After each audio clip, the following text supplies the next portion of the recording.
সবার আগে বাংলাদেশের মানুষের ভোটের অধিকার ফিরিয়ে দিতে হবে। আমরা 15 বছর ভোট দিতে পারি নাই, সেই ভোটের অধিকার এই জনগণ ফিরে পেতে চায়। আওয়ামী লীগের ইতিহাস গণতন্ত্রকে হত্যা করা, আওয়ামী লীগের ইতিহাস দর্শনে সেঞ্চুরি করা, আওয়ামী লীগের ইতিহাস বাক স্বাধীনতা হরণ করা, আওয়ামী লীগের ইতিহাস দেশে দুর্ভিক্ষ সৃষ্টি করা, আওয়ামী লীগের ইতিহাস মানুষকে নির্মমভাবে খুন করা। রাষ্ট্রের কাঠামো হচ্ছে দেশের স্বাধীনতার সার্বভৌমত্ব, দেশের সংবিধান, দেশের শাসন ব্যবস্থা, বিচার ব্যবস্থা, দেশের মানুষের অর্থনৈতিক অবস্থা, সামাজিক অবস্থা এবং এই যে নারী পুরুষ যুবক বৃদ্ধ শ্রমিক মেহনতি মানুষের যে অবস্থান, সেই সকল অবস্থান নিয়েই রাষ্ট্রের এই কাঠামোটা তৈরি হয়। এইখানে আরেকটা বক্তব্য এখানে এসেছে, রাষ্ট্র কাঠামো মেরামত। মেরামত কথাটা কোন সময় আসে? মেরামত কথাটা ওই সময় আসে যেমন একটি ব্যক্তি যে সময় অসুস্থ হয়ে যায়, অসুস্থ হয়ে যাওয়ার পরে তাকে চিকিৎসার প্রয়োজন পড়ে, চিকিৎসার প্রয়োজন পড়ে রোগ অনুযায়ী চিকিৎসা দেওয়া হয়, ডাক্তারের কাছে নেওয়া হয়, বিভিন্ন পরীক্ষা নিরীক্ষা করে তারপরে চিকিৎসা দেওয়া হয়। ঠিক একইভাবে এই যে দেশ, সেই দেশটা বাংলাদেশটা যেখানে রাষ্ট্র কাঠামো মেরামত, বাংলাদেশটার বর্তমান কি অবস্থা, সেই অবস্থাটা থেকে বাংলাদেশ একটি রুগ্ন দেশে পরিণত হয়েছে। এই রুগ্ন দেশে পরিণত হওয়ার কারণটা কি? আপনারা দেখেছেন যে গত 5 বছর এই বাংলাদেশকে এই ফ্যাসিস্ট হাসিনা এবং তার দোসর মন্ত্রী এমপি আওয়ামী লীগের নেতা কর্মীরা এই বাংলাদেশকে দুর্নীতি, স্বজনপ্রীতি, খুন গুম, হত্যা, নির্যাতনের মাধ্যমে এই বাংলাদেশের রাষ্ট্র কাঠামোকে ধ্বংস করে দিয়েছে। বিচার বিভাগের স্বাধীনতা নাই। যারা রাষ্ট্রীয় কর্মকর্তা রয়েছে, সেই রাষ্ট্রীয় কর্মকর্তারা সেই আওয়ামী লীগের শেখ হাসিনার এক ব্যক্তির ক্রিয়ানকে পরিণত হয়েছিল। আজকে বিচার বিভাগের বিচারকরা স্বাধীনভাবে বিচার করতে পারে নাই। কেউ যদি সুষ্ঠুভাবে বিচার করেছে, যেমন একটি দুর্নীতির মামলায় আমাদের নেতা তারেক রহমানকে খালাস দিয়েছে যে বিচারক, শেখ হাসিনার সময় সেই বিচারককে বাংলাদেশ থেকে নির্বাসনে পাঠিয়েছে, নয়তো হয়তো তাকে গুম করে ফেলা হতো। আপনারা দেখেছেন দেশের রাষ্ট্র কাঠামো কতটুকু দুর্বল হয়েছিল যে দেশের প্রধান বিচারপতি ওই এসকে সিনহাকে বাংলাদেশ থেকে বের করে দেওয়া হয়েছিল।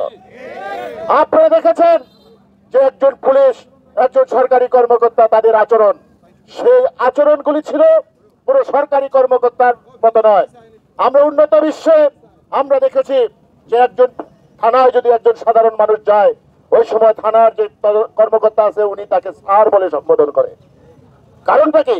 কারণটা হলো ওই কর্মকর্তা বেতন হয় ওই সাধারণ লোকের পয়সা থেকে। তো বাংলাদেশের সকল প্রকার অর্গান যেটার মাধ্যমে দেশ গঠিত হয়, দেশ সুষ্ঠুভাবে চলে, সেই অর্গানগুলিকে দুর্বল করে দেওয়া হয়েছিল। সেই অর্গানগুলোকে এরকম ভাবে তাদের দলীয়করণ করা হয়েছিল। সেই দলীয়করণের মাধ্যমে এই রাষ্ট্র কাঠামোকে দুর্বল করা হয়েছিল। সেই রাষ্ট্র কাঠামো যেই সময় দুর্বল, সেই দুর্বলতা কাটাতে হলে কি চিকিৎসা প্রয়োজন? সেই চিকিৎসার জন্য আমাদের নেতা তারেক রহমান এই 31 দফা কর্মসূচি, 31 দফা জাতির সামনে তুলে ধরেছে। আমরা আপনাদের কাছে আছে একটি দাওয়াত নিয়ে এসেছি। দাওয়াতটি কি? রাষ্ট্রীয় কাঠামো মেরামতে 31 দফা। আমরা আমাদের রাজনীতি অভিভাবক এবং বাংলাদেশের স্বাধীনতার সার্বভৌমত্ব রক্ষার প্রতীক বিএনপির ভারপ্রাপ্ত চেয়ারম্যান তারেক রহমানের পক্ষ থেকে 31 দফা রাষ্ট্রীয় কাঠামো মেরামতে দাবি নিয়ে আপনাদের মাঝে এসেছি। আপনারা জানেন বাংলাদেশ স্বাধীন হওয়ার পর থেকে যে কয়টি দল রাষ্ট্রীয় কাঠামোর নেতৃত্ব দিয়েছিল, সে আওয়ামী লীগের ইতিহাস আপনাদের সবারই জানা। আওয়ামী লীগের ইতিহাস কি? আওয়ামী লীগের ইতিহাস গণতন্ত্রকে হত্যা করা, আওয়ামী লীগের ইতিহাস দর্শনে সেঞ্চুরি করা, আওয়ামী লীগের ইতিহাস বাক স্বাধীনতা হরণ করা, আওয়ামী লীগের ইতিহাস দেশে দুর্ভিক্ষ সৃষ্টি করা, আওয়ামী লীগের ইতিহাস মানুষকে নির্মমভাবে খুন করা, আওয়ামী লীগের ইতিহাস খুন গুম এবং আয়না ঘর নামে অন্ধকার স্বর্ণ কুঠিরে মানুষকে আটকে রেখে নির্মমভাবে তাকে হত্যা করা, আওয়ামী লীগের ইতিহাস সংবাদপত্রের স্বাধীনতা হরণ করা, আওয়ামী লীগের ইতিহাস বাংলাদেশের স্বাধীনতার সার্বভৌমত্ব রক্ষা ইতিহাস বিক্রি করে দেওয়া।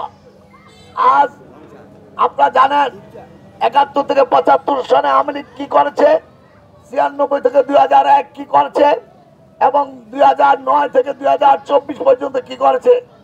আপনারা জানেন যে আওয়ামী লীগ যে জায়গায় ব্যর্থ হয়েছে সেখানে বিএনপি সফল হয়েছে। শেখ মুজিবুর রহমান যেখানে ব্যর্থ হয়েছে, জিয়াউর রহমান সেখানে সফল হয়েছে। আপনারা জানেন শেখ মুজিবুর রহমান বাংলাদেশ 1975 সনের জাতীয় সংসদে 25শে জানুয়ারি 12 মিনিটের ব্যবধানে গণতন্ত্রকে হত্যা করে বাকশাল ও একনায়কতন্ত্র কায়েম করেছিলেন। আর অপরদিকে 1975 সনের 7 নম্বর জাতীয় বিপ্লব সংহতির মাধ্যমে এদেশের জনগণ জিয়াউর রহমানকে যখন শাসনভারের দায়িত্ব কাঁধে তুলে দিলেন, তিনি সংবিধানে বিসমিল্লাহির রহমানির সংযোজন করেছিলেন। উনি বাকশাল এবং একনায়কতন্ত্র বাতিল করে বহুদলীয় গণতন্ত্র এবং বহুদলীয় রাজনীতি সৃষ্টি করেছিলেন। দ্বিতীয়ত, শেখ হাসিনা ক্ষমতায় এসে মানুষের মৌলিক অধিকার কেড়ে নিয়েছেন, মানবাধিকার কেড়ে নিয়েছেন।